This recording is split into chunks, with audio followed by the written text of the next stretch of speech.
One of my favorite concepts has always been that the goal of education is to make you all curious. How does this relate to photography? So both photography and radiology are both all about exploring.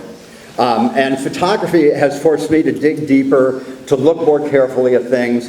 I think it's important to be, especially if you've got a camera, whether it's an iPhone or whatever it is, and to look in front of you and back of you, look to your right, look to your left, look up above you, look down, and makes you much more observant.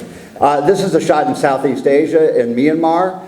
Sometimes it's fun just to take a background that you like, and I loved all the reds. This is also in the show.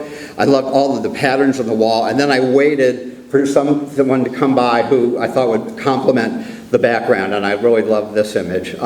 What's crazy is, you know, as I was looking at this photograph, I looked closer at the writing, and it said, "Go Rams, beat Burrows." I mean, I don't know. I have no idea how that ended up halfway around the world.